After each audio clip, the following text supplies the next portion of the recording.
प्रभु आप लोगों के साथ हो और आपके आत्मा के साथ भी। संत मत्ती के अनुसार पवित्र सुसमाचार प्रभु की जय। अध्याय 1 वचन 18 से। Gospel of St. Matthew, chapter 1, verses 18 onwards.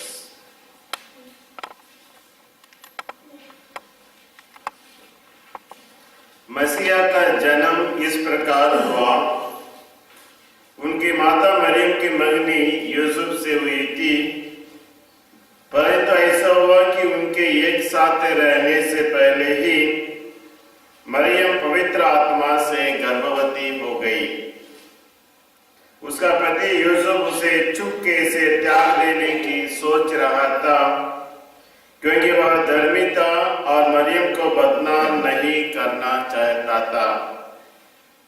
वह इस पर विचार कर ही रहा था कि उसे सपने में प्रभु का दूत यह कहते हुए दिखाई दिया, यह यूसुफ दाऊद के संतान अपनी पत्नी मरियम को अपने यहाँ लाने से ना डरिए, क्योंकि उसके जो गर्भ है वह पवित्र आत्मा से है। वह पुत्र को प्रसव करेगी और आप उसका नाम यीशु रखेंगे, क्योंकि वह अपने लोगों को उनके पापों से मुक्त करेगा। यह सब इसलिए हुआ कि नबी के मुख से प्रभु ने जो कहा था वह पूरा हो जाए। देखो, ये कुंवारी गर्भवती होगी और पुत्र को प्रसव करेगी और उसका नाम इम्मानुएल रखा जाएगा, जिसका अर्थ है ईश्वर हमारे साथ है। यूसुफ नींद से उठकर प्रभु के दूत के आज्ञा के अनुसार अपनी पत्नी को अपने यहाँ ले आया। प्रभु का पवित्र सुसमाचार है।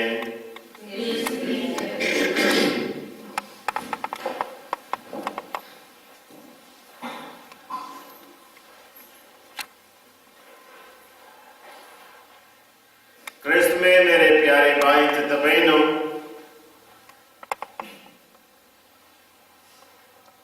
हर व्यक्ति के जीवन में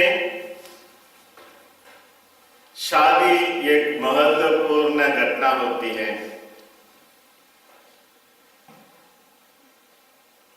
जब लोग शादी करने के लिए तैयारी करते हैं, बहुत समय से पहले ही 3 महीना 4 महीना 6 महीने से ही तैयारी करते आ रहे हैं, क्योंकि शादी उनके जीवन में ऐसी एक महत्वपूर्ण कदम है, घटना है, जिसमें वे बहुत से सपना देखते हैं।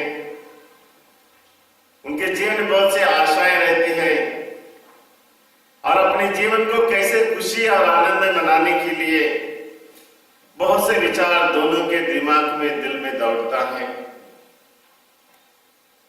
वैसा सेंट जोसेफ के जीवन में भी हम देखते हैं, उसकी मंगनी हुई है माता मरियम के साथ। आपके सामने सेंट जोसेफ भी बहुत बड़े सपने देखे होगा, मेरा परिवार कैसे बसेगी, और अचानक उसे मालूम पड़ता है कि उसका पत्नी मरियम गर्भवती हो गई।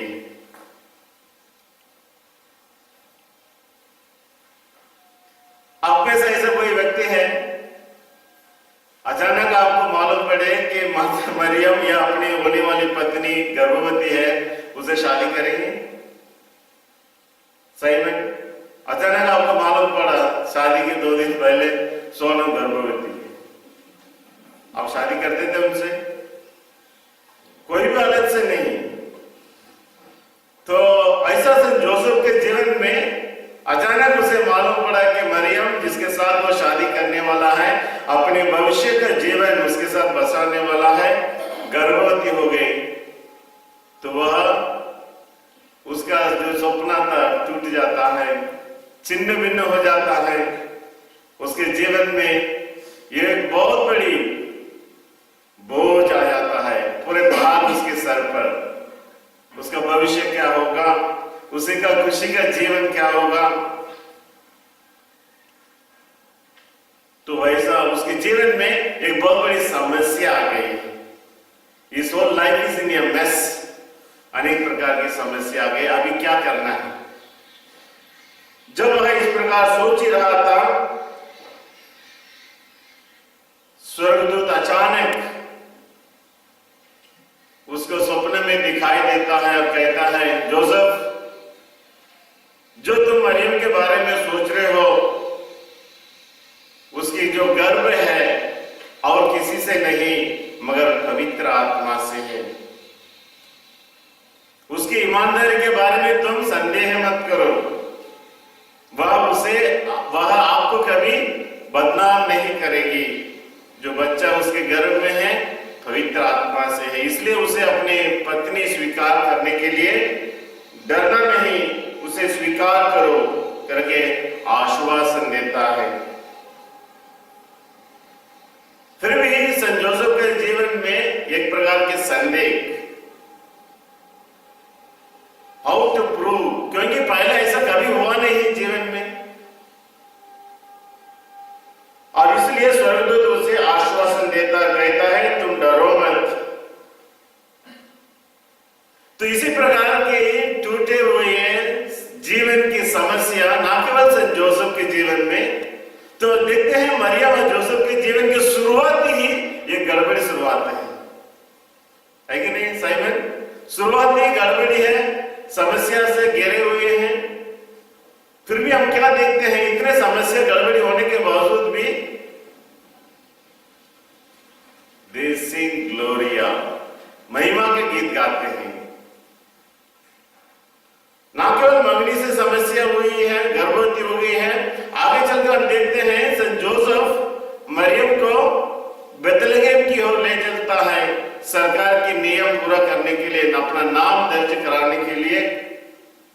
और वहां भी हम देखते हैं विचित्र लोग, अनदेखा लोग आकर बेबी जीसस का दर्शन करते हैं। और जब हम संत जोसेफ के बारे में सोचते हैं, हम सोचते हैं कि वो गधे को पकड़कर माता मरियम को गधे पे बिठाकर ले चलने वाला जैसा चित्र हमारे मन में आता है। बेथलेहम पहुंचने के बाद वहां जगह नहीं मिल रहा है, लोगों के पास खटखटाकर दरवाजा पूछता है कि हमारी जगह मिल सकता है, क्योंकि उस जमाने में बुकिंग नहीं होता था, है कि नहीं साइमन? नहीं तो साइमन ये संत जोसेफ फोन करके बोलता था हम बाहर हैं, 2 कमरा बुकिंग हो जाए। संत जोसेफ और हम देखते हैं ऐसा पूछने वाला, संत यीशु बालक यीशु की रक्षा करने वाला, ऐसे एक मामूली इंसान हम सोचते हैं। मगर जब हम गहराई से संत जोसेफ के जीवन के बारे में सोचेंगे, वह पवित्र आत्मा से भरकर सही समय पर सही निर्णय लेने वाला है। He was a very हिम्मत man, he was a courageous man, हिम्मत वाला है। हिम्मत वाला होने से ही वह मरियम को फिर से पत्नी स्वीकार करने के लिए तैयार हो जाता है। He is a man filled with the Holy Spirit, पवित्र आत्मा से भरकर सही निर्णय लेता है सही समय पर। हालांकि बाइबल हमें क्या बताता है? विधि विवरण ग्रंथ अध्याय 22-23 में हम पढ़ेंगे। विधि विवरण ग्रंथ 22 वचन में 23वां वचन पढ़िए।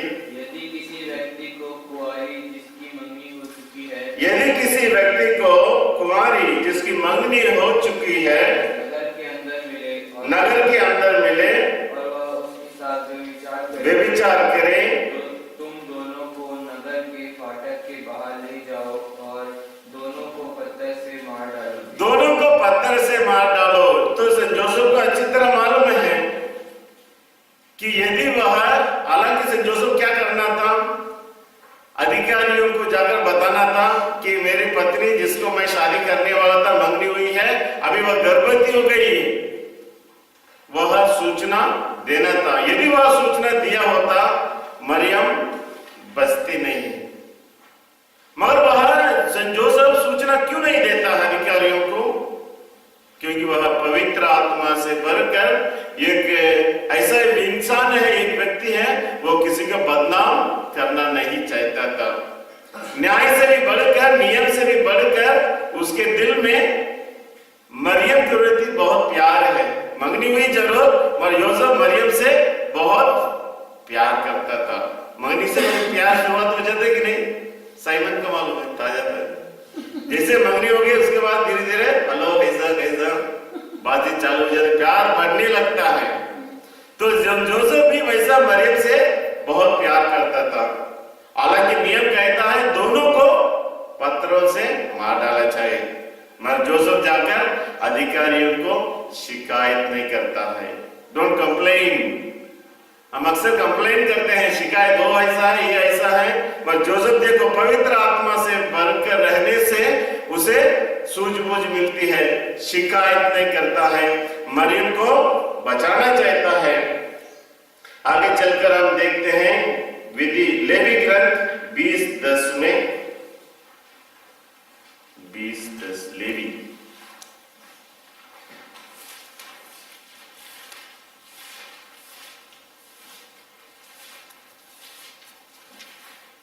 $152 20:10 में और कौन पढ़ेंगे? यदि कोई पुरुष किसी की पत्नी अपने पड़ोसी की पत्नी से व्यभिचार करे तो यदि कोई पुरुष किसी की पत्नी अपनी पड़ोसी की पत्नी से व्यभिचार करे तो व्यभिचार और व्यभिचारी और व्यभिचारिणी को दंड दिया जाएगा, प्राण दंड दिया जाएगा।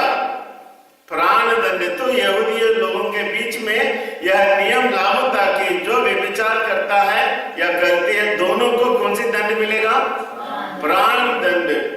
इजिप्ट देश में जो व्यभिचार करता है उसको नाक काट दिया जाता है।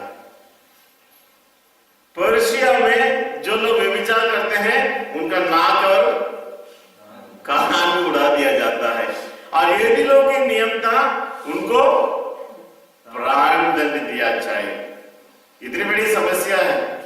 अभी एली से जोसेफ जाकर शिकायत करता है मरियम को और उसके साथ जो भी व्यभिचार किया है दोनों को पत्थरों से मार के प्राण ले लिया जाएगा। जोसेफ इस बात को अच्छी तरह जानता था, फिर भी वह मरियम को बारे में जाकर अधिकारियों को नहीं बताता है। जैसे धर्म ग्रंथ में हम पढ़ते हैं Saint Joseph was a just man. Just man यानी वह न्यायी था। न्याय के अनुसार वह शिकायत करना था, मगर न्याय से भी बढ़कर, जैसे मैंने मिसा के शुरुआत में कहा, न्याय से भी बढ़कर ईश्वर क्या है? ईश्वर क्या है? मिसा के पहले शुरुआत में मैंने बताया था, गॉड इज दयालु है। कान खोलकर सुनो और ध्यान में रखो। ईश्वर न्यायी है, न्याय करता है अपने अपराधों के अनुसार, मगर न्याय से भी बढ़कर है कासिमेर ईश्वर की दया। और वही दया सेंट जोसेफ में भी हम देखते हैं। ना केवल ईश्वर सेंट जोसेफ न्यायी था, धर्मी था, मगर वह न्याय से भी बढ़कर ईश्वर के गुण को अपने जीवन में अपनाया। इसलिए he was a man filled with the Holy Spirit। पवित्र आत्मा से भरे रहने के कारण वह सही समय पर सही निर्णय लेता है और ईश्वर के समान उसके दिल में लोगों के प्रति क्या है? दया है। He was a man filled with compassion। माता मरियम को प्यार करता था और दया से भरा हुआ था। इसलिए न्याय से भी बढ़कर माता मरियम के प्रति दया दिखाकर उसे बचाने के लिए चेष्टा कर रहा था। सो ऐसा हम देखते हैं ईश्वर ना केवल न्यायी है और दयालु है, वह दया का प्रतीक है सेंट जोसेफ मरियम को दया दिखाने से। और आगे चलकर हम देखते हैं बाइबल में ईश्वर कैसे दयालु है, न्याय से भी बढ़कर दयालु है। इसलिए आप यशायाह के ग्रंथ अध्याय 42 निकालिए। यशायाह के ग्रंथ अध्याय 42 42 1138 यशायाह 42 वचन 3 में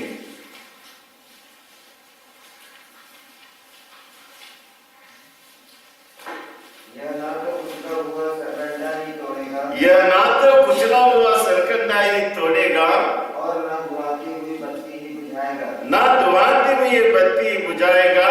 यह ईमानदारी से धार्मिकता का प्रचार धार्मिकता का प्रचार करेगा, यह ना तो थकेगा और ना हिम्मत हारेगा। यस, ना थकेगा ना हिम्मत हारेगा। बढ़िया साइमन। तो इस वचन के द्वारा ईश्वर हमें क्या बताना चाहता है? यह ना तो चिल्लाएगा ना शोर मचाएगा, नहीं, यह ना तो कुचला हुआ सरकंडा ही तोड़ेगा और ना धुआंती हुई बत्ती बुझाएगा। सरकंडा पिछले हफ्ते में हमने देखा योहान के बारे में। सरकंडा, ये सरकंडा कौन है? फिलोमिना। यह कुचला हुआ सरकंडा ही तोड़ेगा। साइमन को मालूम है सरकंडा। मैं पूछ रहा था उस दिन आपसे, सरकंडा बोलिए, अनिला को मालूम है। अरे आप बता रहे थे वो नदी के किनारे उगता करके।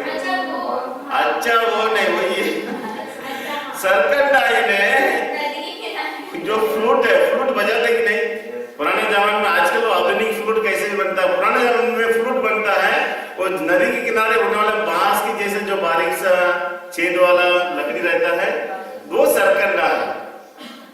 और उसमें छेद इधर उधर करने से बजाने से बहुत सुंदर आवाज निकलती। सरकंडा ये वचन कहता है कुचला हुआ सरकंडा ही तोड़ेगा। कुचला हुआ है जब उस बांस को जैसे जैसा बारीक सा है उसे कुचलने से क्या हो जाएगा? लंबे लंबे लंबे ऐसे चूरा हो जाता है कि नहीं आशीष? ये कुचला हुआ सरकंडा ही तोड़ेगा, यानी उसको तोड़कर क्या करते हैं? आग में उसी का काम है।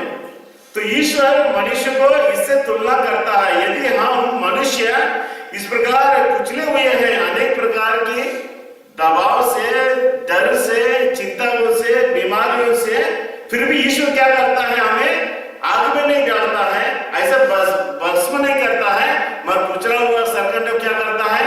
जीवन देता, फिर से बनाता है। ये हमारी ईश्वर की दया के प्रतीक है। इसलिए हमारे जीवन में टूटे हुए हैं, कमजोर हैं, पापी हैं और दबाकर हमें चूल्हा में नहीं डालता है, मगर हमें फिर से बनाता है।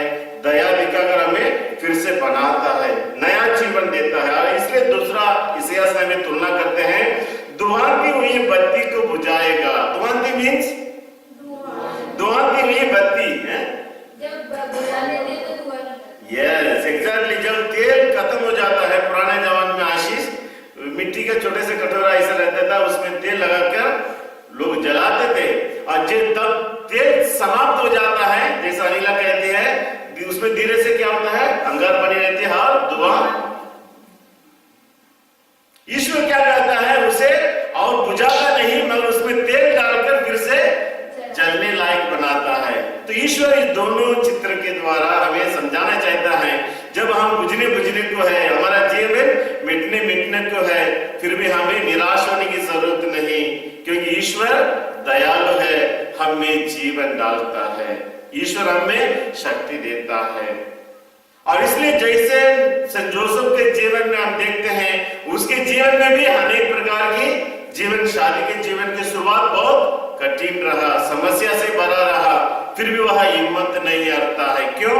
क्योंकि उसको ईश्वर साथ देता है। जब मनुष्य से असंभव है तो ईश्वर उसे आकर साथ देता है, जीवन में हिम्मत देता है। डरो मत, उसे अपनी पत्नी स्वीकार करो, ऐसे हिम्मत देकर उसे आगे बढ़ाता है। तो ये ना केवल सेंट जोसेफ के जीवन में, मरियम के जीवन में, हर एक व्यक्तियों के जीवन में भी ईश्वर, दयालु ईश्वर के ही आश्वासन है। हम में से ऐसा कोई व्यक्ति है जिसके जीवन में समस्या नहीं है? ऐसा कोई व्यक्ति है जिसके हमारे जीवन में दुख नहीं है, परेशानी नहीं है? हर दिन हमारे जीवन में दुख है, हर दिन हमारे जीवन में समस्या है। और यह समस्या ना केवल हमारे काम के द्वारा, या हम जो न करना था नहीं किया है, या ब्रोकन रिलेशनशिप, जब एक दूसरों का से रिश्ता टूट जाता है, पति पत्नी लड़ाई करते हैं, 2 दिन मुंह फुलाकर इधर उधर देखते हैं, समस्या, या लड़का लड़की एक दूसरों को प्यार करते हैं, कुछ समस्या आ जाती है, दैट इज द सबसे बड़ा दुख की बात है। इस ब्रोकन रिलेशनशिप सबसे बड़ी समस्या खड़ा करती है। ऐसे हुआ क्या आशीष आपके जीवन में कभी? आओ, बहुत बड़ी समस्या है, बड़ी गंभीर है, और महीनों तक हम ना खाते पीते हैं, सोते हैं, और ऐसा हाथ लगा कर सोचते मेरे जीवन में क्या होगा। बोलो चिंता मत करो, आपके जीवन में ऐसा नहीं आए तो यू आर ग्रेट। मगर अनेक दूसरी प्रकार की समस्या हर व्यक्ति के जीवन में आता है, और इन सभी समस्याओं के बीच में ईश्वर आता है, कहता है मैं दुहान की बुद्धि बत्ती को बुझाऊंगा नहीं, जलाऊंगा, और टूटे हुए सरकंडे को और आग में नहीं लगाऊंगा, तोड़कर मर मैं फिर से बनाऊंगा। संत जोसेफ के जीवन को बनाया और हमारे एक व्यक्तियों के जीवन को भी बनाएगा। इसलिए हमें ईश्वर के पास आने की जरूरत है। हम देखते हैं कैसे संत जोसेफ दयालुता दिखाता है मरियम के प्रति।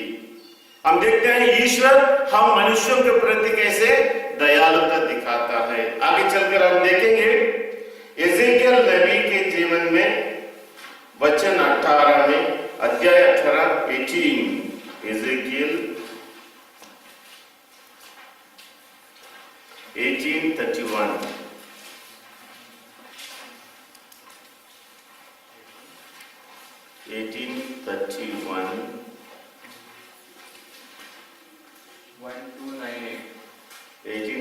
कौन पढ़ेंगे? फिलोमिन, आपकी आवाज नहीं है।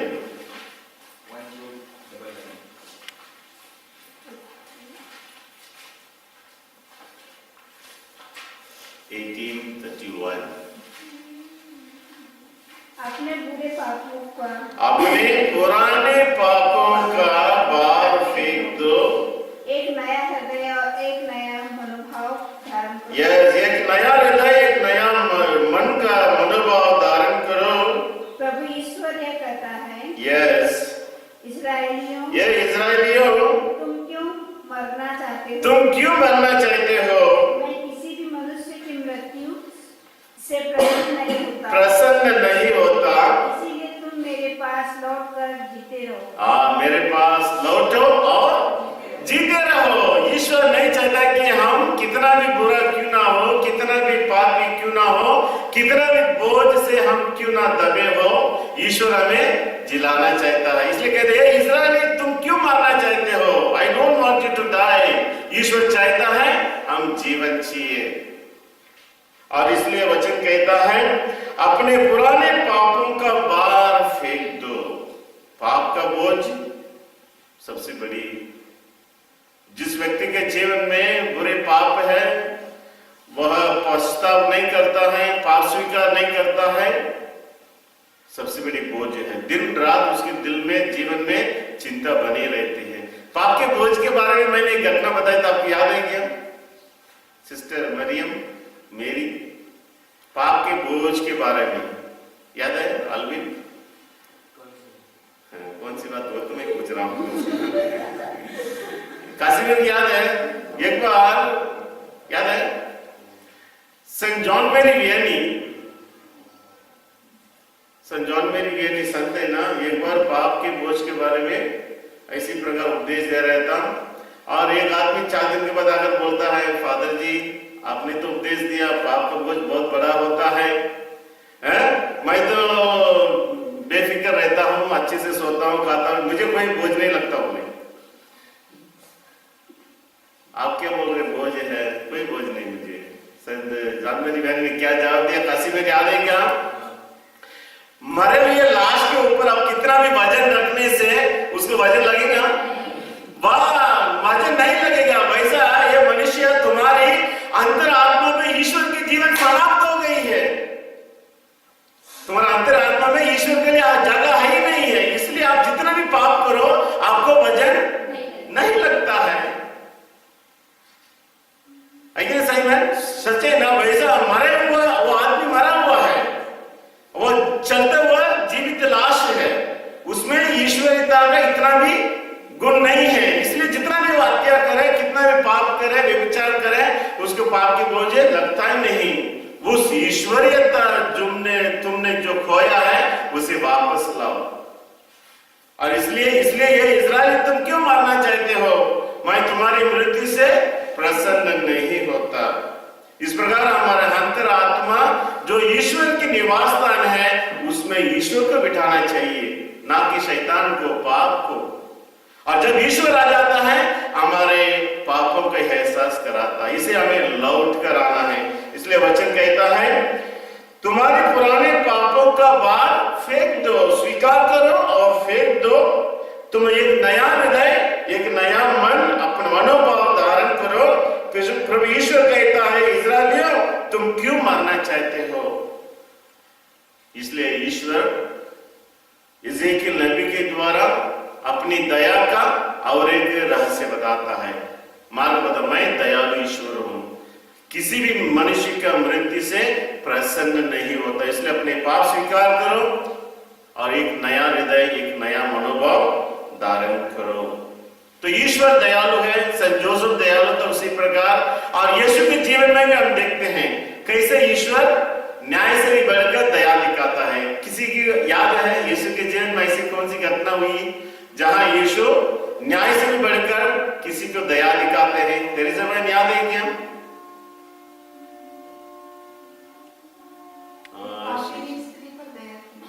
यस, कौन सी पापिनी स्त्री? यस, एग्जैक्टली, व्यभिचारी पापिनी स्त्री को जहां हम देखते हैं यूहन्ना के सुसमाचार अध्याय 8 से। यूहन्ना के सुसमाचार, एग्जैक्टली तेरे से सही बोली। वहां 8वां अध्याय में पहला वचन क्या लिखा पढ़िए काले अक्षर में? यस, व्यभिचार में पकड़ी गई एक स्त्री को फरीसी और अन्य लोग क्या करते हैं? यीशु के पास लाते हैं, है कि नहीं सही में? इस बात को सुने कि नहीं आप? याद है? तो जब यह स्त्री को यीशु के पास लाए और यीशु से उन्होंने शिकायत किया, प्रभु हमने इसे व्यभिचार करते हुए पकड़ लिया है। नियम कहता है इसे क्या करना चाहिए? यहूदियों का नियम क्या कहता? हमने लेवी ग्रंथ में देखा, उन्हें पत्थरों से मार डाला जाए। व्यभिचार अकेले कैसे करेंगे? 7 आदमी होना चाहिए। शायद आदमी कूद के भाग गया होगा, दीवार कूद के, ये दीवार कूद नहीं सकी। ओके, मगर यीशु के पास लाते हैं और कहते हैं नियम कहता है इसे पत्थरों से मार डालना चाहिए। आप क्या कहते हैं? यीशु क्या करना चाहिए? और जो तुम्हारा नियम जो बोलता है वो करो, है कि नहीं? तो नियम बोलता है तुझे पत्थरों से मारना। यदि यीशु ऐसा कहता है नियम के अनुसार, ओके इसे पत्थरों से मार डालो, फिर क्या हो जाएगा? लोग यीशु को दयालु, यीशु के बारे, दयालुता के बारे में लोग बहुत चर्चा है, यीशु बहुत दया दिखाते हैं। यदि यीशु नियम के अनुसार उसे दंड देते हैं तो लोगों के सामने यह स्थापित हो जाएगा यीशु दयालु नहीं है। और यदि यीशु कहते हैं इसे दंड नहीं दिया जाए, फिर क्या हो जाएगा? क्या हो जाएगा? यदि यीशु बोलता है नहीं इसे बचाओ, मारो मत बोलने से क्या हो जाएगा Simon? You are not following the यहूदी, नियम को पालन नहीं कर रहे हो। यीशु ऐसे नहीं हो सकता नियम को पालन ना करता हो, है कि नहीं? तो इसलिए दोनों तरफ से यीशु पकड़ा गया। यदि बचाएगा नियम का पालन नहीं, मार डालेगा ये दया दिखाने वाला नहीं, दुविधा में पड़ गया, असमंजस में पड़ गया, है कि नहीं? कहा इसलिए यीशु धरती पर लिखकर झुककर लिख रहे थे। लिखते समय क्या देखा होगा यीशु ने? 30 साल पहले मेरी मम्मी को भी यही समस्या हुई। मेरी मम्मी भी इसी प्रकार एक बच्चे को लेकर घूम रही थी और मेरे डैडी ने क्या किया है? डैडी ने क्या किया? उसे पत्थरों से मार डालने दिया। तो संत जोसेफ की जीवन की एक घटना यीशु की याद है। जैसे मेरे पिता ने मेरी मां के ऊपर दया दिखाकर उसे बचाया, वैसा मुझे भी उसे बचाना है। देखो यीशु भी बाप से, पिता से सीखते हैं कैसे मेरे पिताजी ने मेरे मम्मी को, मरियम को बचाया, दया दिखाया और बचाया, उसी प्रकार मैं भी उसे बचाने के लिए चेष्टा करूंगा। ऐसा सोचते समय यीशु ने ऊपर मुड़ के देखते हैं, उन्हें पहले से प्रश्न पूछा, तुम में से जो निष्पाप है सबसे पहला पत्थर मारे। छोटों से लेकर बड़ों तक एक एक करके खिसक गए, एक एक करके, बाकी वहां खड़े नहीं रहे क्योंकि सभी लोग पापी थे, सभी लोग व्यभिचारी थे, सभी लोग हर प्रकार के कुकर्म करने वाले थे। ये नारी, क्या किसी ने तुम्हें दंड नहीं दिया? मैं भी तुम्हें दंड नहीं दूंगा, जाओ फिर पाप मत करो।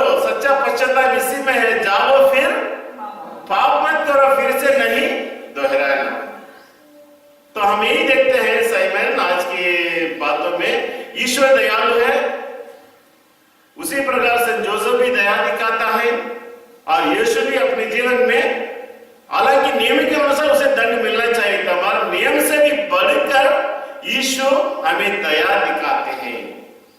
तो आपके हमारे जीवन में भी हम हमेशा नियम के अनुसार नहीं, नियम से भी आगे चलकर एक कदम पीछे मुड़कर देखना है, क्या मैं इस व्यक्ति को कैसे मदद कर सकता हूं, नियम से भी बढ़कर मैं इस व्यक्ति को कैसे मैं बचा सकता हूं। इस प्रकार की दयालुता, न्याय से भी बढ़कर ईश्वरीय गुण हमारे व्यक्तियों के जीवन में आना चाहिए।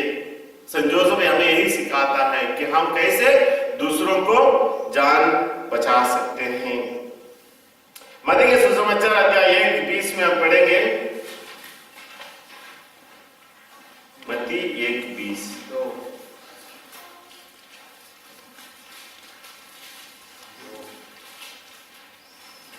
वह इस पर विचार कर ही रहा था। तो यह इस प्रकार विचार कर ही रहा था। संत जोसेफ के बारे में हम फिर से आए हैं, देखते हैं, विचार कर ही रहा था। इसका मतलब क्या है बोलो?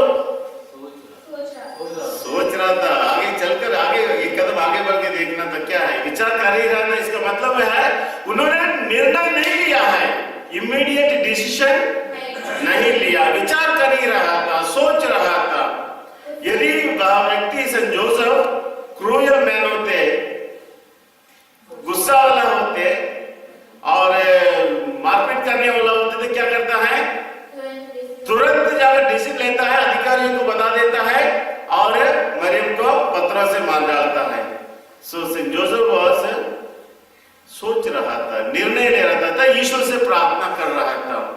तो आज हम संत जोसेफ हमारे जीवन में भी यही सीख देते हैं कि हम किसी भी जीवन की किसी भी समस्या में, किसी भी दुख संकट में जल्दीबाजी में हमें निर्णय नहीं लेना है। एक काश्मीर सोचना, गुस्सा में कोई भी बात नहीं होता है। गुस्सा का निर्णय हमारे लिए बहुत धोखे के बाद हो सकता है। और इसलिए संत जोसेफ हमें दिखाते हैं, इतनी बड़ी समस्या मैं सोच रहा था, ईश्वर से मांग रहा था, ईश्वर ऐसी मेरे परिवार में, मेरे बच्चों में ऐसी समस्या है, दुख है, हमें कैसे निपटाना है। संत जोसेफ के समान हमें निर्णय तुरंत नहीं लेना, सोचना चाहिए, ईश्वर की हमें सहायता मिले। जब ईश्वर की सहायता पर वह भरोसा रखा, फिर स्वप्न में उसको कौन दिखाई दिया? स्वर्गदूत दिखाई दिया। ऐसा ईश्वर हमें रास्ता दिखाएगा जब हमें अपनी समस्याओं को लेकर प्रभु के पास जाते हैं, तुरंत निर्णय नहीं लेते हैं। इसलिए हमें कभी ऐसा मौका मिले, हमें क्या करना नहीं, क्या करना चाहिए नहीं मालूम, किससे मिलना नहीं मालूम, ईश्वर की सहारा के पास जाइए, ईश्वर के पास जाइए, ईश्वर इज आवर हेल्प। आगे चलकर हम देखते हैं स्तोत्र ग्रंथ 25:9, स्तोत्र ग्रंथ 25 पेज नंबर 835। 25:9। कौन अभी तक नहीं पढ़ा?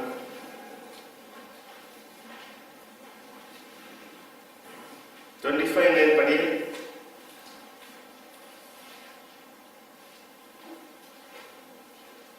वह दिनों को सन्मार्ग पर ले चलता है। हाँ, वह दिनों को सन्मार्ग पर ले चलता है, मार्ग की शिक्षा देता है। बस इतना, इस वचन के मेरे बात दोहराइए। वह दिनों को सन्मार्ग पर ले चलता है, पथ दलितों को अपने मार्ग की शिक्षा देता है। हम हर एक व्यक्ति पापी है, पश्चाताप करने से हमें ईश्वर अपने वादे हमारे जीवन में पूरा करता है। वचन कहता है वह दीनों को सन्मार्ग पर ले चलता है। जब हम पापी हैं, जब अपने आप को हम छोटा समझते हैं, जब हम अपने आप को दीन समझते हैं, when we become humble, ईश्वर हमें रास्ता दिखाता है। संत जोसेफ अपने आप को छोटा समझा, प्रभु के चरणों में गया, दीनहीन बना, उसे रास्ता मिली। वैसे जब हम अपने आप को घमंड व्यक्ति, अहंकार की व्यक्ति, वह अपने आप को नम्र नहीं बनाता है, उसके लिए ईश्वर रास्ता नहीं दिखाता है। इसलिए वचन कहता है वह दीनों को सन्मार्ग पर ले चलता है। इसलिए जब हम ईश्वर के पास दीनहीन बनकर, नम्र बनकर, अपने पापों को स्वीकार करते हुए ईश्वर के चरणों में जाते हैं, वह हमें नया रास्ता खोलता है, नया रास्ता हमें दिखाता है। इसलिए हमें नम्र बनने की जरूरत है। आगे चलकर हम देखते हैं, प्रभु का दूत यह कहते हुए उसको सपने में दिखाई दिया। प्रभु का दूत, वो इस प्रभु का दूत, आशीष, प्रभु का दूत कौन है? संदेशवाहक। प्रभु का दूत क्या काम करते हैं? संदेशवाहक का काम करते हैं, और वे अदृश्य है। स्वर्गदूत को आप देख सकते हैं? नहीं, अदृश्य है, और ईश्वर के सिंहासन के पास रहते हैं, और वे ईश्वर की आज्ञाओं का पालन करने में ही उनके सर्व इच्छा उन्हीं में, उसी में है। उनके दूसरा कोई काम नहीं, ईश्वर की इच्छा पूरा करने में ही उनका सर्वोत्तम आशीष है। और इसलिए वे ईश्वर के नियम को पालन करते हुए प्रभु का दूत योसेफ के पास आकर यह संदेश देता है। और ईश्वर का दूत या स्वर्गदूत उन दूतों से विपरीत है। कौन से दूतों से? कौन से दूतों से विपरीत है? स्वर्गदूत और नरकदूत। नरकदूत ईश्वर के आज्ञा को भंग किया और ईश्वर की उपस्थिति से अलग हुए, और स्वर्गदूत जो ईश्वर के सिंहासन के पास रहते हैं और ईश्वर की आज्ञाओं को लेकर, संदेश को लेकर मनुष्य तक पहुंचते हैं। और यदि वह ईश्वर का स्वर्गदूत ईश्वर की आज्ञा मानता है और संदेश लेकर आता है, वह हम सबों को ईश्वर की ओर ले चलने के लिए, हमें ईश्वर की ओर रास्ता दिखाने के लिए। और स्वर्गदूत आकर किसको? सेंट जोसेफ को सपने में कहता है। किसमें कहता है? सपने में। आप सपने देखते क्या?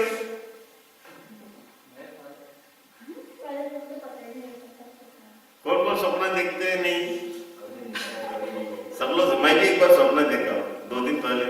एक आदमी बंदूक लेकर आ गया मुझे पकड़ मारने के लिए, पूरा रात में सपने में। ऐसा कभी कभी डराव सपना भी आता है, अच्छे सपने आता है।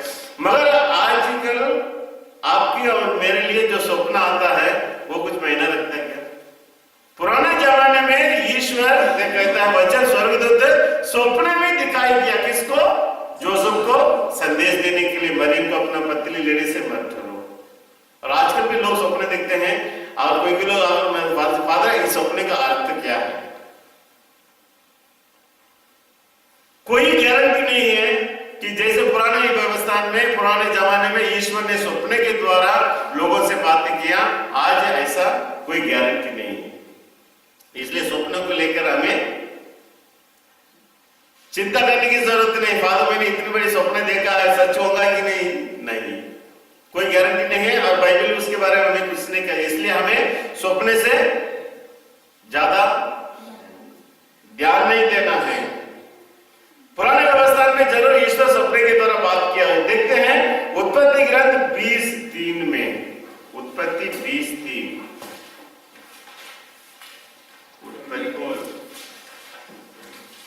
उत्पत्ति 20:3 अभी तक कौन नहीं पढ़ी? उत्पत्ति 20:3।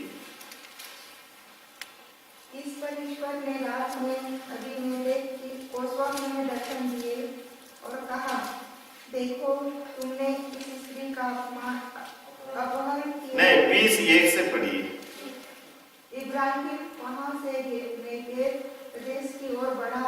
इब्राहिम वहां से नेगेव प्रदेश की ओर बढ़ा, कादेश और सूर के बीच में बस गया। बाद में वह गरार में रहने लगा। इब्राहिम अपनी पत्नी सारा के विषय में कहा करता था। पत्नी सारा के बारे में कहा करता था कि वो मेरी बहन है। गरार के राजा अबीमेलेक ने सारा को बुलवाकर अपने पास रख लिया। ईश्वर ने रात में अबीमेलेक को स्वप्न में दर्शन दिए और कहा, देखो तुमने इस स्त्री का अपहरण किया, इसलिए तुम मर जाओगे, क्योंकि वह किसी की पत्नी है। वह किसी की पत्नी है। मगर इब्राहिम ने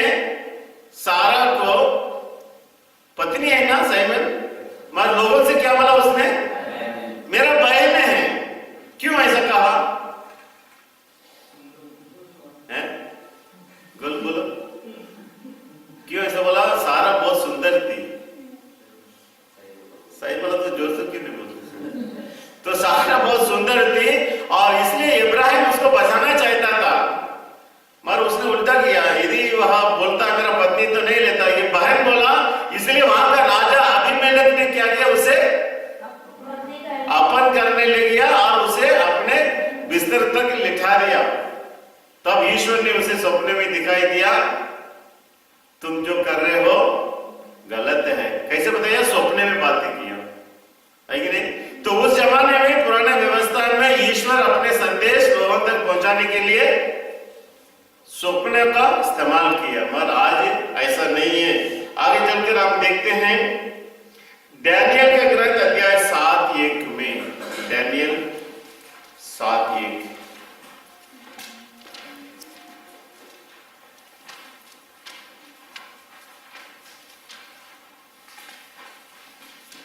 डैनियल कहां छिपा हुआ है? Daniel 7:1, page number 1359।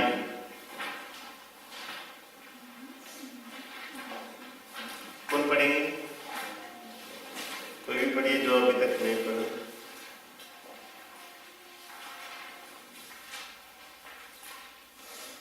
स्वीटी पढ़ेगी? राफेल पढ़ो। कौन नहीं पढ़ो? डैनियल 7:1 1359। सुनीता को मिल गई? बाबुल के राजा बेलशास्सर के पहले वर्ष जब दानियल शैया पर पड़ा हुआ था, उसे एक सपने और मन में कई दृश्य दिखाई दिए। तो मन में कई दृश्य और स्वप्न दिखाई दिए। तो ये बताना चाहता हूं कि पुराना व्यवस्था में ईश्वर लोगों के जीवन में कैसे बातें करते थे? सपने के द्वारा बातें करते थे। और वर्ष मत्ती के सुसमाचार अध्याय 1:21 में हम देखेंगे,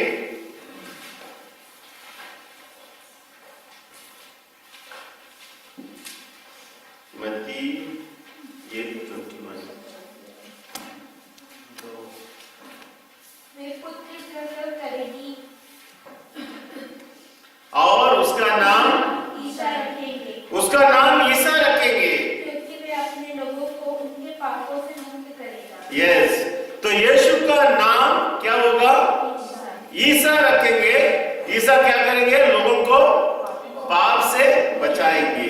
ईसा का और एक नाम था, इतिहास के ग्रंथ में आज हमने पढ़ा है, उसका नाम इम्मानुएल रखा जाएगा।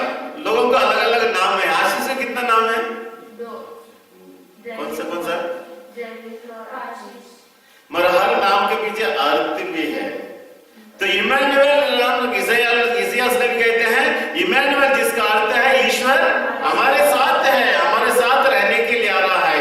और जोसेफ को दिखाई दिया, उसका नाम ईसा रखेंगे, और जिसका अर्थ है वह पापों से मुक्त करेंगे। तो प्रभु यीशु का सबसे बड़ा महान काम है लोगों को पापों से बचाना है, आत्मिक जीवन का उद्धार। पापों से बचाना मसीहा का सबसे बड़ा कर्म है, धर्म है, और उसे पूरा करने के लिए इस दुनिया में आ रहे हैं। जब यीशु हम सबों को पाप से बचाता है, कैसे बचाता है? सूली पर चढ़ के अपने पवित्र लहू बहा के और सारी मानव जाति को पाप से धुलकर। यदि पाप से हम सबों को मुक्ति देने के लिए प्रभु यीशु इस दुनिया में लाते हैं और स्वर्ग चढ़ते हैं, और उस स्वर्ग में पहुंचने के लिए हम सबों को भी जरूरत है पाप मुक्त होने के लिए। यदि यीशु इस दुनिया में आए हमें पाप मुक्त करने के लिए, तो यदि हम सबों को स्वर्ग पहुंचना है तो हमारे जीवन में भी इसी प्रकार पाप मुक्त जीवन, पाप रहित जीवन जीने के लिए आवश्यकता है कि नहीं? Philomena.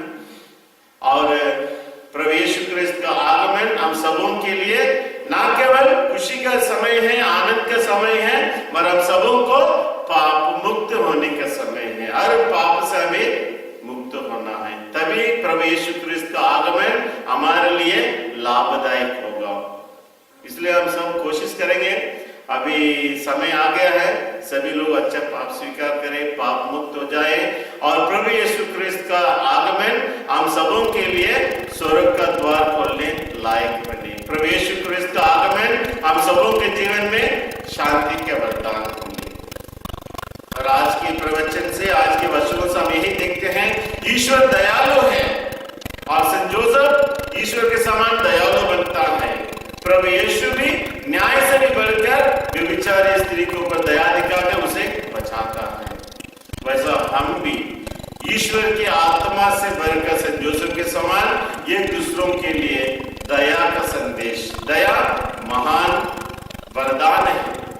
The greatest virtue of God, justice से भी बढ़कर, न्याय से भी बढ़कर ईश्वर दयालु है और हम सबों को उनके समान दयालु बनने के लिए वरदान मांगे। तो आइए हम प्रार्थना करें। सर्वशक्तिमान दयालु परमेश्वर, हम सब मिलकर आपके वचनों के लिए आज हम तुझे धन्यवाद देते हैं। आप न केवल न्याय करने वाला परमेश्वर है, न्याय से भी बढ़कर हम सबों को दया दिखाकर हमें बचाने वाला परमेश्वर है। जैसे संत जोसेफ ने दया दिखाकर मरियम को बचाया, जैसे यीशु ने दया दिखाकर उस व्यभिचारी स्त्री को बचाया, हमारे के व्यक्तियों के जीवन में वही आत्मा भेज दीजिए स्वर्गीय पिता, जिसे हम भी एक दूसरों के लिए दया का कारण बने। दूसरी बात हम देखते हैं, जोसेफ के जीवन की शुरुआत अनेक प्रकार की समस्याओं से घिरा हुआ है। इन सभी समस्याओं में जोसेफ हिम्मत नहीं हारता है, मगर आप पर भरोसा रखते हुए आपसे प्रेरित पाकर जीवन को आगे ले चलता है। इसलिए ये दयालु पिता हमारे एक व्यक्तियों के जीवन में भी अनेक प्रकार की समस्या है, अनेक प्रकार के दर्द है, पीड़ा है, चिंता है। इन सभी बातों से हम जीवन में निराश न हो जाए, जीवन से दुखी न हो जाए। संत जोसेफ से प्रेरित होकर, पवित्र आत्मा से संचालित किए जाकर हम हर समस्याओं में आपके चरणों में आए, आपसे प्रेरणा पाकर हमारे जीवन में सफलता को अनुभव करने के लिए, जीवन को पूर्णता तक जीने के लिए वो सामर्थ्य